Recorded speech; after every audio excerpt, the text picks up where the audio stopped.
श्री गणेशाय नमः। ओम श्री सरस्वती नमः। ओम श्री सीतारामाभ्याम नमः। श्री गुरु चरण सरोज रज निज मनु मुकुरे सुधारी। बरनउ रघुबर बिमल जसु जो दायकु फलचारी। श्री गुरु जी के चरणों की रज को, अपने मन रूपी धर्म को स्वच्छ करके मैं श्री रघुनाथ जी के उस निर्मल यश का वर्णन करता हूं जो धर्म, अर्थ, काम और मोक्ष को देने वाला है।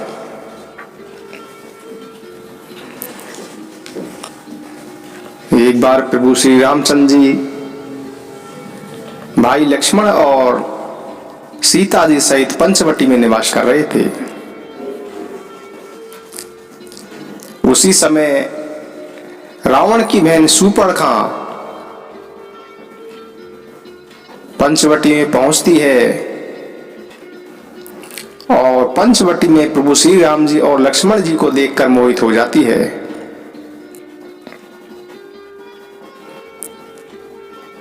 कहते हैं कि शूर्पणखा जैसी राक्षसी स्त्री किसी भी मनु और पुरुष को देखकर, चाहे वह भाई हो, चाहे वह पिता हो, चाहे वह पुत्री हो, काम वेदना में पीड़ित हो जाती है और मन को नहीं रोक सकती।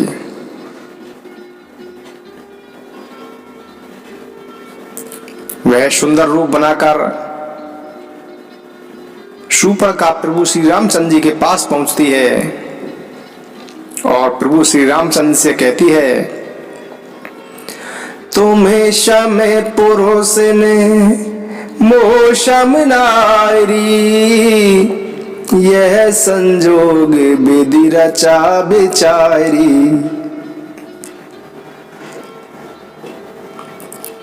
शूर्पणखा कहती है कि तुम्हारे समान कोई पुरुष नहीं है और मेरे समान सुंदर कोई स्त्रीलोक में कोई भी नारी नहीं है। मैंने त्रिलोक घूमकर देख लिया, इस प्रकार का जोड़ा कहीं भी नहीं मिला। विधाता ने यह जोड़ी संयोग से ही बनाई है।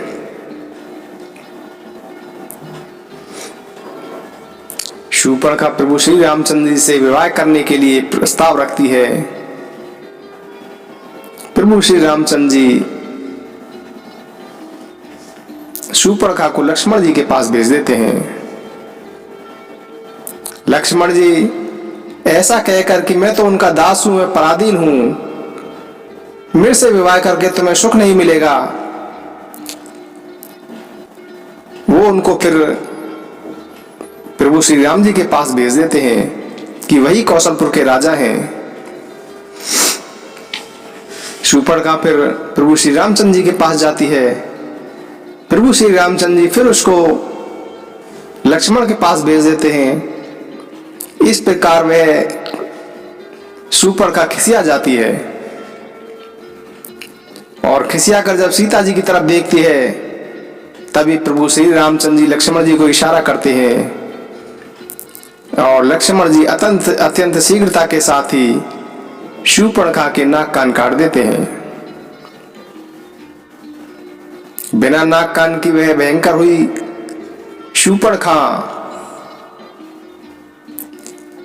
रोकती बिलपती हुई अपने भाई खर और दूषण के पास जाती है।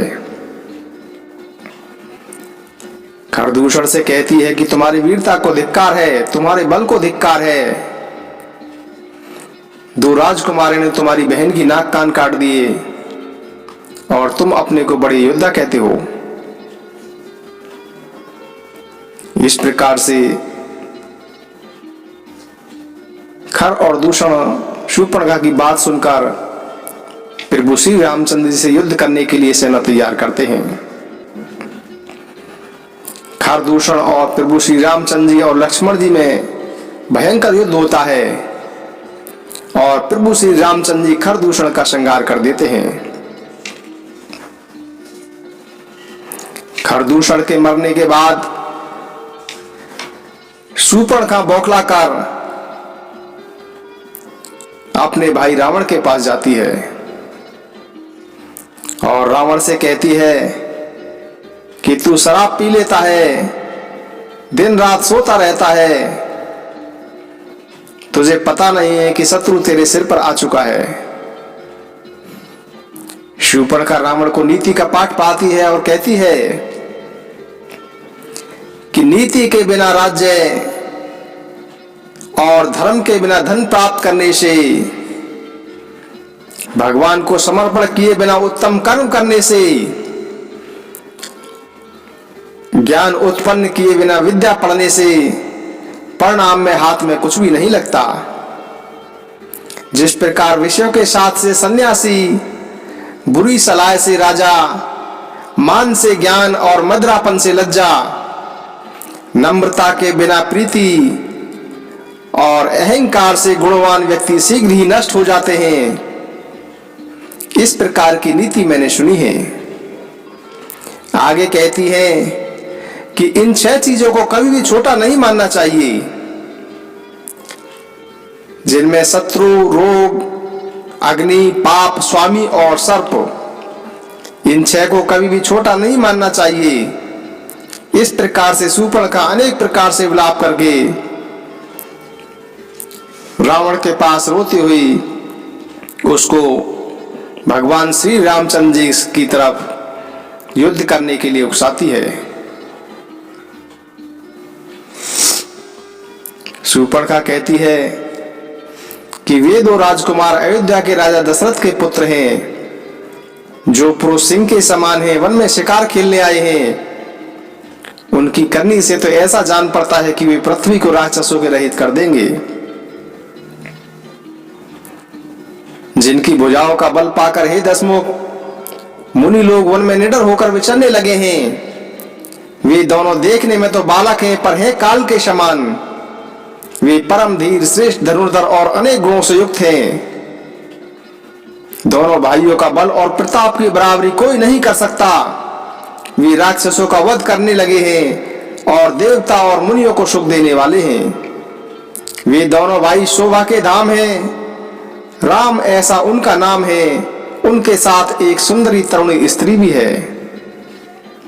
विधाता ने उस स्त्री को ऐसी रूप की राशि बनाया है कि कामरति कामदेव की स्त्री उस पर न्यौछावर है। उन्हीं के छोटे भाई लक्ष्मण ने मेरे नाक कान काट डाले हैं। मैं तेरी बहन हूं यह सुनकर वे मेरी हंसी उड़ाने लगे। मेरी पुकार सुनकर खरदूषण सहायता करने गए, पर उन्होंने क्षण भर में ही खरदूषण को पूरी सेना सहित खत्म कर दिया।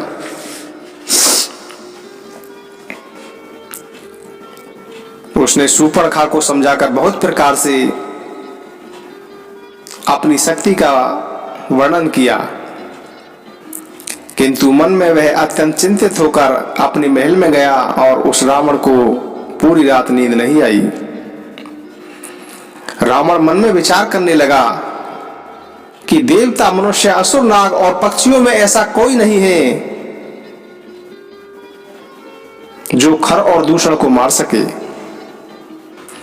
खरदूषण मेरे ही समान बलवान थे।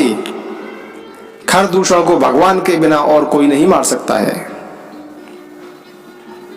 देवताओं को सुख देने वाले और पृथ्वी का भार हरण करने वाले भगवान ने यदि अवतार लिया है तो मैं जाकर उनसे हठपूर्वक शत्रुता करूंगा और प्रभु के बाण के आघात से प्राण त्याग कर भवसागर से तर जाऊंगा।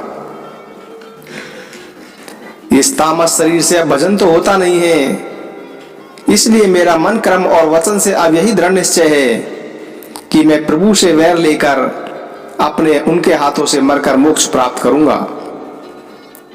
और यदि वे साधारण मनुष्य हुए, कोई राजकुमार ही हुए, तो मैं रण में उन्हें जीत ही लूंगा और उनकी स्त्री का हरण कर लूंगा। ऐसा विचार कर रावण रथ पर चढ़कर अकेला ही वहां चल दिया जहां समुद्र के तट पर मारीच रहता था। भगवान शिव कहते हैं कि हे पार्वती, यहां श्री रामचंद्र जी ने जैसी युक्ति बनाई वैसी सुंदर कथा सुनो। लक्ष्मण जी जब कंदमूल फल लेने के लिए वन में चले गए, तब एकांत पाकर कृपा और सुख के समूह श्री रामचंद्र जी हंसकर जानकी जी से बोले, सुनहु प्रिया व्रत रुचिरे सुशीला, मैं कछु कर बिला लेते नर लीला, तुम पावक महु करहु निवासा, जो लगी करो निशाचर नासा। प्रभु श्री रामचंद्र जी माता सीता जी से कहते हैं कि हे प्रिय, हे सुंदर पतिव्रत धर्म का पालन करने वाली सुशीले, सुनो। अब मैं कुछ मनोहर लीला करने जा रहा हूं, इसलिए जब तक मैं समस्त राक्षसों का नाश करूं, तब तक के लिए तुम अग्नि में निवास करो। श्री रामचंद्र जी ने जो ही सबको समझाकर कहा, उसी समय श्री सीता जी प्रभु के चरणों को हृदय में धारण कर अग्नि में प्रवेश कर गईं। सीता जी ने अपनी ही छाया मूर्ति वहां रख दी, जो उनके जैसी ही थी, उनका जैसा ही शील स्वभाव और रूप वाली थी और उनके जैसी ही विनम्र थी। भगवान ने जो कुछ लीला रची, इस रहस्य को लक्ष्मण जी भी नहीं जान पाए। स्वार्थ परायण और नीच रावण वहां आया जहां मारीच था। नीच रावण मारीच से कहता है कि तुम मृग बन जाओ और मृग बन के इस तरह से उपाय करो जिससे मैं सीता का हरण कर लूं।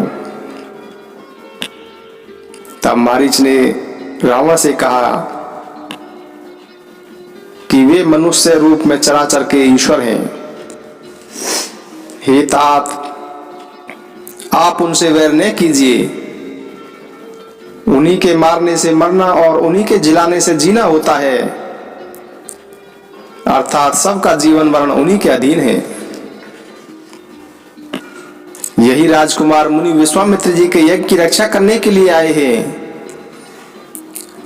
उस समय श्री रघुनाथ जी के बिना फल का बाण मुझ पर मारा था, जिससे मैं क्षण भर में ही 100 योजन आ गिरा था।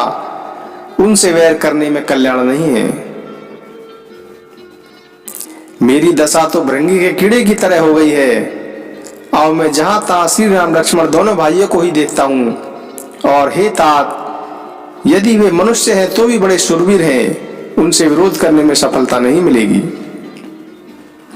जिसने ताड़का और सुबाहु को मारकर शंकर जी का धनुष तोड़ दिया और खरदूषण और तृष्णा जैसे वीरों का वध कर डाला है, ऐसा प्रचंड बली क्या मनुष्य हो सकता है। अतः अपने कुल की भलाई सोचकर आप घर लौट जाइए। इस प्रकार की मारीच की बातें सुनकर रावण जल उठा। उसने मारीच को बहुत सी गालियां दे डाली और कहने लगा कि अरे मूर्ख, तो गुरु की तरह मुझे उपदेश दे रहा है। बता दो संसार में मेरे समान योद्धा कौन है। तब मारीच ने हृदय में अनुमान किया कि शस्त्र धारण करने वाला, भेद को जानने वाला, समर्थ स्वामी, मूर्ख, धनवान, वैद, भाट, कवि और रसोइया। मारीच ने हृदय में सोचा कि शस्त्र को धारण करने वाला, भेद को जानने वाला, समर्थ स्वामी, मूर्ख, धनवान, वैद, भाट, कवि और रसोइया, इन 9 व्यक्तियों से कभी विरोध नहीं करना चाहिए। इन 9 व्यक्तियों से विरोध करने में कल्याण नहीं होता, कुशल नहीं होती। जब मारीच ने दोनों प्रकार से अपना मरण देखा, तब उसने श्री रघुनाथ जी की शरण में जाने का ही निश्चय किया। मारीच ने सोचा कि मरना तो मुझे है ही, यदि मैं ना करूंगा यह तो अभागा मुझे तब भी मार डालेगा, तो क्यों ना मैं श्री रघुनाथ जी के बाण से ही मरूं। हृदय में इस प्रकार का विचार रखकर रघुनाथ जी के हाथों ही मरता हूं। ताकि मुझे परम धाम की प्राप्ति मिले। श्री राम जी के चरणों में उसका अखंड प्रेम है। उसका मन यह सोचकर हर्षित है कि आज मैं अपने परम स्नेही श्री राम जी के दर्शन करूंगा, मगर अपनी यह खुशी उसने रावण के सामने प्रकट नहीं की। वह मन ही मन सोचने लगा कि अपने परम प्रियतम का दर्शन कर नेत्रों को सफल करके मैं सुख हो जाऊंगा। जानकी जी सहित और छोटे भाई लक्ष्मण जी सहित कृपा निदान श्री राम जी के चरणों में मन लगाऊंगा, जिनका क्रोध भी मोक्ष देने वाला है और जिनकी भक्ति उन अवश्य किसी के वश में न होने वाले स्वतंत्र भगवान को भी वश में करने वाली है। वे ही आनंद के समुद्र श्री हरि अपने हाथों से बाण मारकर मेरा वध करेंगे। धनुष बाण धारण किए मेरे पीछे पीछे पृथ्वी पर मुझे पकड़ने के लिए दौड़ते हुए प्रभु को मैं लौट लौट कर देखूंगा। मेरे समान धन्य दूसरा कोई नहीं है। जब रावण उस वन के जिस वन में श्री रघुनाथ जी रहते थे, रावण जब उस वन में पहुंचा तब मारीच ने कपट मृग बन गया। वह अत्यधिक विचित्र था, उसका वर्णन नहीं किया जा सकता। सोने का शरीर मड़ियों से जड़कर बनाया था। सीता जी ने उस अत्यंत सुंदर हिरण को देखा जिसके अंग भंग की शोभा अत्यंत मनोहर थी। सीता जी प्रभु श्री रामचंद्र जी से कहने लगेगी, हे देव, हे कृपालु रघुवीर, सुनिए इस मृग की चाल अत्यंत सुंदर है। माता जानकी जी ने कहा कि हे सत्य प्रतिज्ञ प्रभु, इसका वध करके इसका चमड़ा ला दीजिए। तब श्री रघुनाथ जी मारीच के कपट मृग बनने का सब कारण जानते हुए भी प्रभु श्री रामचंद्र जी मारीच का कपट जान गए थे। वह सब कारण जानते हुए भी देवताओं का कार्य करने के लिए हर्षित होकर उठे। हिरण को देखकर प्रभु श्री रघुनाथ जी ने कमर में फेंटा बांधा और हाथ में धनुष लेकर उस सुंदर दिव्य पर बाण चढ़ाया। फिर प्रभु जी ने लक्ष्मण को समझाकर कहा कि हे भाई, वन में बहुत से राक्षस हैं, तुम बुद्धि विवेक और बल के द्वारा समय पर विचार करके सीता जी की रखवाली करना। प्रभु को देखकर मृग आगे भाग चला। श्री रामचंद्र जी भी धनुष और बाण चढ़ाकर उसके पीछे पीछे दौड़ने लगे। वेद जिनके विषय में नीति नीति कहकर रह जाते हैं और शंकर जी भी जिन्हें ध्यान में नहीं पाते, अर्थात जो मन और वाणी से नितांत परे हैं, वे ही श्री राम जी माया रचित मृग के पीछे दौड़ रहे हैं। वह कभी पास आ जाता है, कभी दूर भाग जाता है, कभी प्रकट हो जाता है तो कभी छिप जाता है।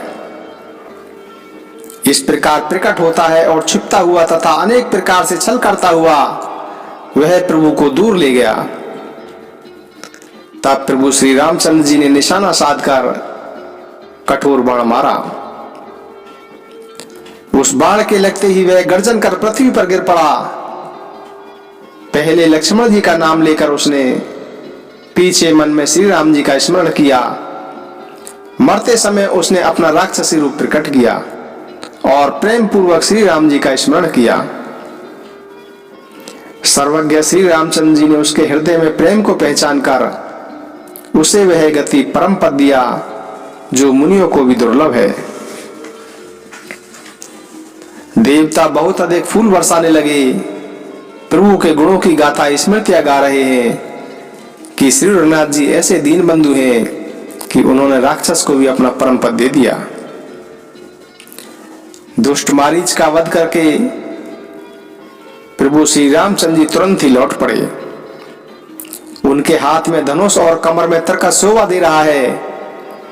उधर जब सीता जी ने दुख भरी वाणी सुनते हुए मरते समय मारीच ने हा लक्ष्मण हा राम की आवाज निकाली थी, उस आवाज को सुनकर माता सीता जी भयभीत हो गई। माता सीता जी लक्ष्मण जी से कहने लगेंगी, तुम शीघ्र ही जाओ, तुम्हारे भाई किसी आपदा में है।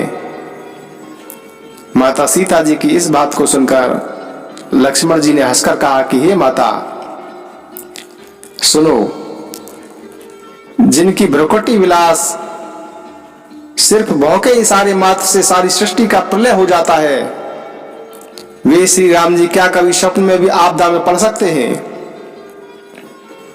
इस पर जब सीता जी हृदय में चुभने वाले वचन कहने लगी, जब लक्ष्मण जी को कई प्रकार की चुभने वाली बातें कही, तब भगवान की प्रेरणा से लक्ष्मण जी का मन भी डोल उठा। वे श्री सीता जी को वन और दिक्पाल को सौंपकर वहां चले जहां रावण रूपी चंद्रमा के लिए राहु रूप श्री राम जी थे। उसी समय रावण सूना अवसर देखकर सन्यासी के वेश में श्री सीता जी के पास आया, जिसके डर से देवता और दैत्य तक इतने भयभीत हैं कि रात को नींद नहीं आती और दिन में अन्न नहीं खाते। वही 10 सिर वाला रावण कुत्ते की भांति इधर उधर ताकता हुआ कुत्ते की भांति चुपके से बर्तन भाड़े में मुंह डालकर कुछ देख खा पी लेने के लिए चला। इस प्रकार कुमार्ग पर पैर रखते ही शरीर में तेज और बुद्धि एवं बल का अंश भी नहीं रह जाता।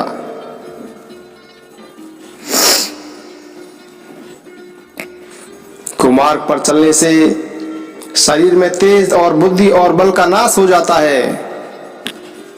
रावण ने अनेक प्रकार की मनोहर कथाएं रचकर सीता जी को राजनीति, भय और प्रेम दिखलाया। सीता जी ने कहा कि हे यति गोसाई, सुनो, तुम तो दुष्ट की तरह बातें कर रहे हो।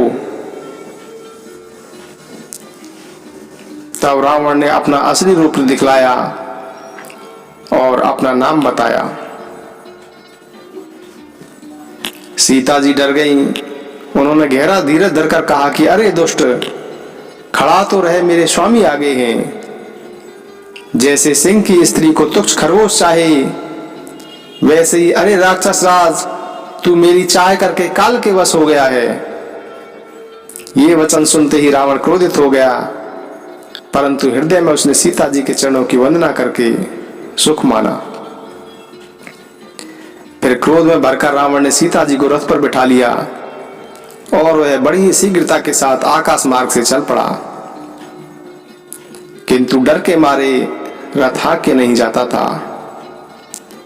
माता सीता जी विलाप कर रही थी, हा संसार के आदित्य वीर श्रीनाथ जी, आप किस अपराध ने मुझे दया करना भूले हैं? हे दुखों को हरने वाले, हे शरणागत को सुख देने वाले, हे रघुकुल कमल के सूर्य, हा लक्ष्मण, हा राम, इस प्रकार से विलाप करती हैं और कहती हैं कि हे लक्ष्मण, तुम्हारा दोष नहीं है, मैंने क्रोध किया, उसका फल मुझे मिल गया। श्री जानकी जी बहुत प्रकार से विलाप कर रही है। प्रभु की कृपा तो बहुत है, परंतु वे प्रेम करने वाले प्रभु बहुत दूर रह गए हैं। प्रभु को मेरी यह विपत्ति कौन सुनाएगा? यज्ञ के अन्न को गधा खाना चाहता है। सीता जी का भारी विलाप सुनकर चर और अचर सभी जीव दुखी हो गए। गिरिधराज जटायु ने सीता जी की दुख भरी वाणी सुनकर पहचान लिया कि ये रघुकुल तिलक श्री रामचंद्र जी की पत्नी है। जटायु ने देखा कि दुष्ट राक्षस इनको बुरी तरह से लिए जा रहा है, जैसे कपिला गाय को बधिक ने हाथ में पकड़ रखा हो। वह बोला कि हे सीते पुत्री, डरो मत, मैं इस राक्षस का अविनाश कर दूंगा।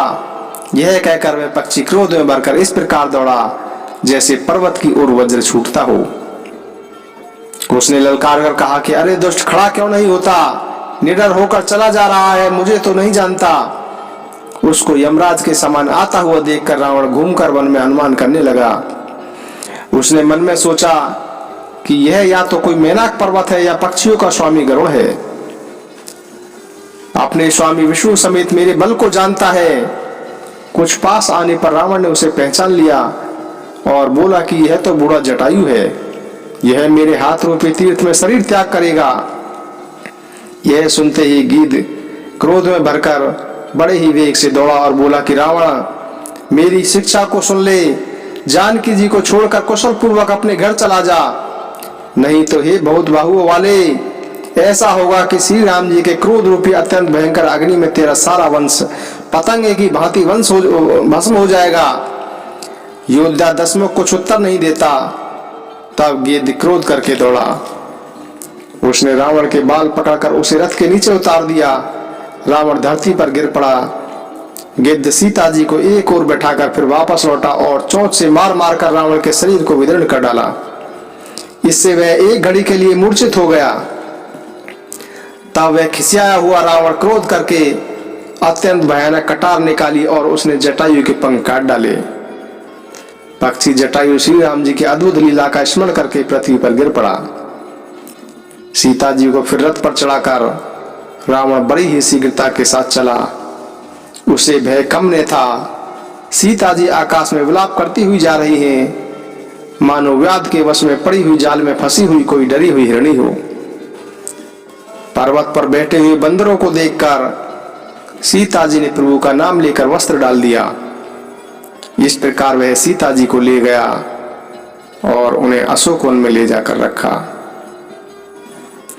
सीता जी को अनेक प्रकार से भय और प्रीति दिखलाकर जब वह दुष्ट रावण थक गया, तब उन्हें सब व्यवस्था ठीक करा के अशोक वृक्ष के नीचे रख दिया। जय श्री राम, जय जय श्री सीताराम, जय जय श्री सीताराम, जय जय श्री सीताराम। श्री राम जय राम, जय जय राम। श्री राम जय राम, जय जय राम। श्री राम जय राम, जय जय राम। श्री राम जय राम, जय जय राम। श्री राम जय राम, जय जय राम। प्रभु राम जय राम, जय जय राम। श्री राम जय राम, जय जय राम। प्रभु राम जय राम, जय जय राम। श्री राम जय राम, जय जय राम। श्री राम जय राम, जय जय राम। श्री राम जय राम, जय जय राम। श्री राम जय राम, जय जय राम। श्री राम जय राम, जय जय राम। श्री राम जय राम, जय